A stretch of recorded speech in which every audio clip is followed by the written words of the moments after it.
Bismillah ar-Rahman ar-Rahim. Assalamu alaikum. Captain retired Jehanzeb PRWala again on your video screen. As always, I try to bring guests in my show who can contribute in the, upgrading of our nation and basically the Ummah. And every time Allah Almighty is very kind enough to give me such kind of my desirable guests.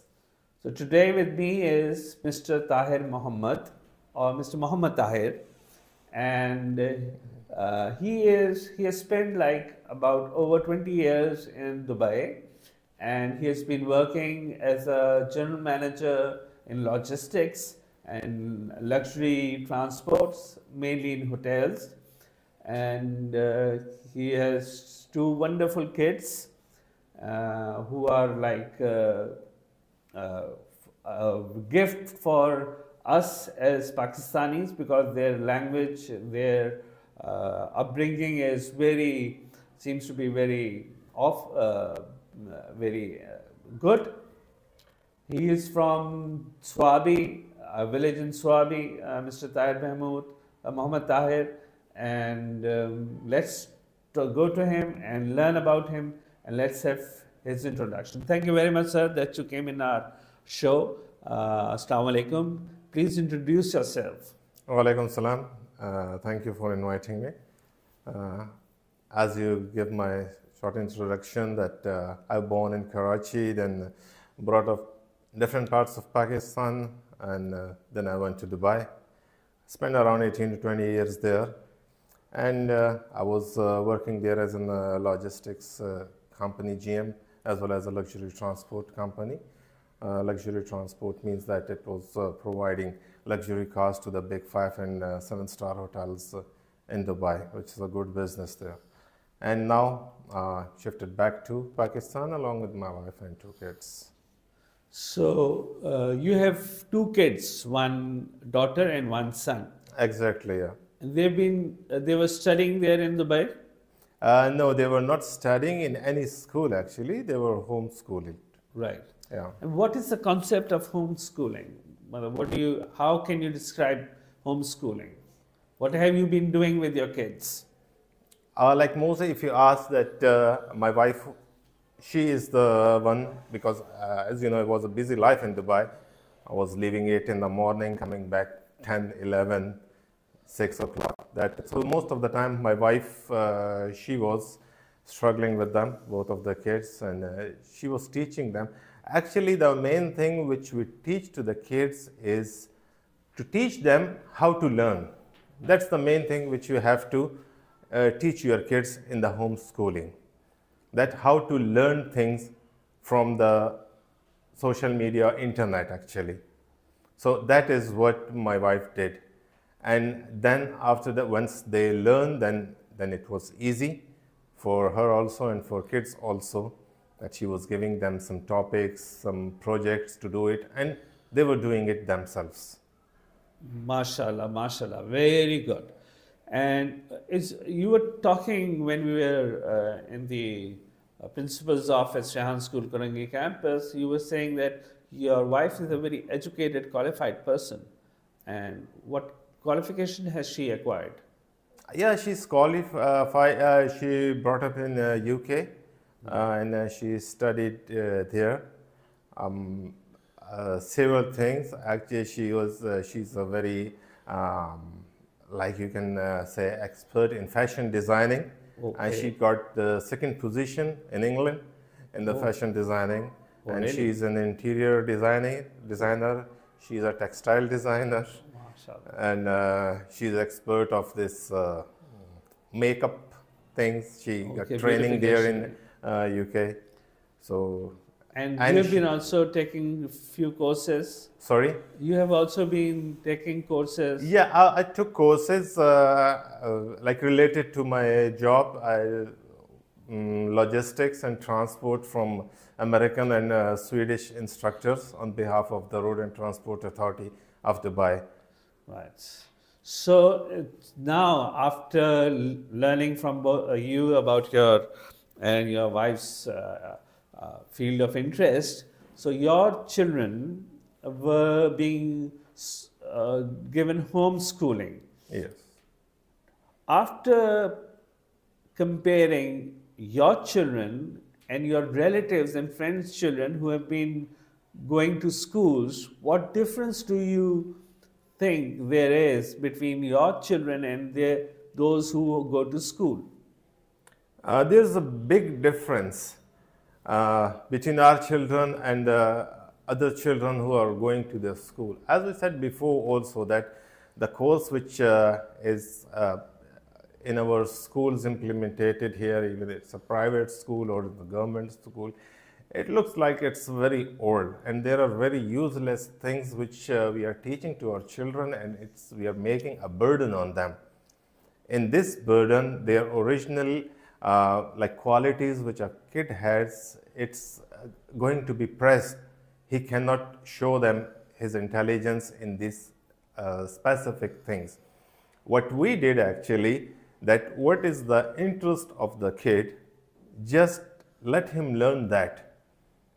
If he has, like for example, my son, he has an interest in the coding and programming, and he knows, I will not say that he's very expert in that, he's still like 14 years, but he knows much thing about it. But on the other side, he didn't study the physics or chemistry or biology. He knows the basics of the thing, but he don't know much in detail about these things. So that's the difference So in our kids. You're saying, I'm sorry that I Sure. interrupted. What I have capitulated from your this given explanation, that the aptitude of a child should be given importance. Yes, exactly. He should not be burdened with things or subjects which he does not show interest in. Exactly, that's what I mean to say. And that is the way you can nurture and groom a child into into someone who has a passion for something and who can excel in that particular field and master on it. So Exactly. once you came back to Pakistan, did you what is now your plan for your children? Will you continue your homeschooling, or have you found an institution where you can have the same kind of pattern of education which you were pursuing back in Dubai? Once we came back to Dubai, our plan was that we'll admit our children here in some school. And we did that also. The kids went to a school like for, I think, 4 months or 5 months. But it was big challenges for them there. First of all, the thing was the language barrier. My kids can't speak Urdu, and most of the children and teachers there, they would not understand when they were talking. The second thing is that this the syllabus, the courses, was like too far from them, from children, the kids. It was like which they studied 3-4 years ago, they have to study it again. Kids were not comfortable in that. And another thing is that my kids were not used to that. They find it so funny in the school, and they were complaining always about it, that the schooling, the teacher there, she was copying from the book, writing in on a blackboard, then asking the children to copy it in their notebook, then learn it, and tomorrow you have a test there. My kids have a big concern about it, that if the whole class have the same answer, that how someone will get the more numbers on it. Exactly. So, because they were not used to it. Even they were two at home, and when we were giving them any topic to research on it, so they were two, but the both research was different. Yes. So in the class there were 15-20 students, but everybody has the same answer. So that was a big concern. The second concern was that once if like they were completing a chapter today in physics or chemistry, anything, so for the next chapter they were studying in advance from home, and they were researching about that thing. And the next day, they were asking their teachers the questions regarding that. Well, the teacher was unable to answer them. And like 2 or 3 times, they called their mom to the school that please ask your kids that not to ask so many questions, because the teacher then she was feeling embarrassed in front of the other students. So these things, because of this, that they stopped going to school, and we continued the same thing, their homeschooling. So how did you find about Rehan School, Korangi campus? The Rehan School, first time I saw on the social media. Yeah. And which I saw here, the social media, this school, I really liked the idea. It was the same ideas which we were thinking always, which was like, it was not even in Dubai, these things, but yeah, in Europe you can find these things. So it was very attractive for us. I showed it to my wife, she researched on it, the kids also, they research on it, and they also find it very good, and they were saying that it was like really amazing that in Pakistan there is somebody who's thinking like this. So, do you know the pattern of education what we have implemented in our school, Rehan School, Korangi? Yeah, Mr. Altaf explained us the first time when we came here. So he explained it in very brief, and he gave us a visit in the school. We met the kids, we met the teachers there, and it's really very nice, very amazing. So you learned about the interview conduct, how we make the students conduct interviews all over the world. Then we have a Wala Wali concept. Then we show TED Talk to them every day and make them tag the speaker and make the reciprocate the video of that particular TED Talk. And then we have this faceless video and making the students get savvy to the computers. This you have learned. Yes, exactly. So that's good. And what do you know about Rehan PRWala? Do you know anything about him also? Rehan PRWala, yes. I watched his interviews. Yes. Like he has this school, he has a Rehan Foundation. Under Rehan Foundation, the school is working, and there is another institute called the Social Media Incubator. Yes. Have you visited Social Media Incubator? Oh, yes, few days back, one time. Right. Yeah. So, after visiting both the institutions, Rehan School, Korangi campus, and Social Media Incubator, what are your views about both of these education institutions? Actually, Social Media Incubator is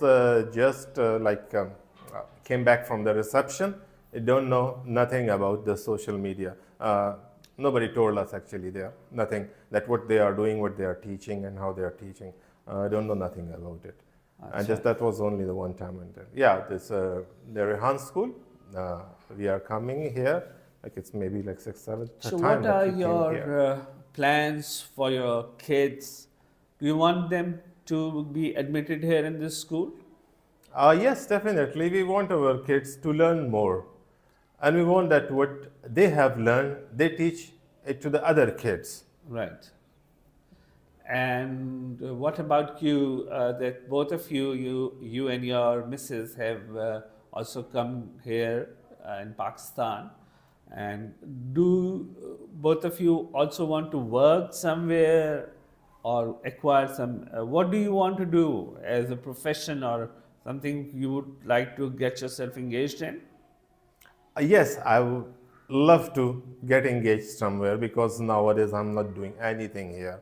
Business I cannot do because I have no experience of doing in Pakistan, and I don't want to start anything without any experience. Yes, I am searching for some job here, like administration job, operations, management. This is my specialty. I can do it for the companies. And yes. What is your wife's specialty? My wife, the last job she was doing is she left as a marketing director of a group of hotels in Dubai. Okay, that's great. And wish you very good luck. Thank you so much. And please let us know what will you suggest, because you have a vast experience in living in Dubai and now you are here in Pakistan. You must have seen the difference between the infrastructure, when the attitude of the people, and the education system that we talked about. So, what is your last words about whole of this environment change which you have experienced, and what do you suggest for Pakistanis what to do and what not to do? There's like a lot of difference when you come out of the airport. Yes. So you will feel a difference that you came to another world here. So like there's a lot of things to be improved, but like we will not go to the elder people that, but my main advice is to the schools that you are teaching to the kids, just give them some social teachings also. Teach them how to live in a society, how to be a useful person for this society. When these kids will learn from childhood, so that thing will be stuck in their mind. And as they grow, they can teach to the other people. And slowly, slowly, I think this society will get better. Zabardast. Thank you very much, viewers. Thank you so much. I'm so grateful you listened to Muhammad Tahir.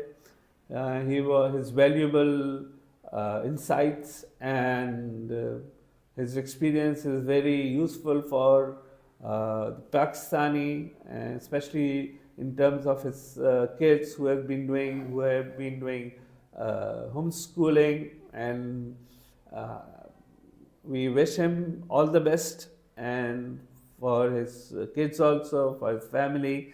Thank you very much. Assalamu alaikum. Pakistan. Zindabad.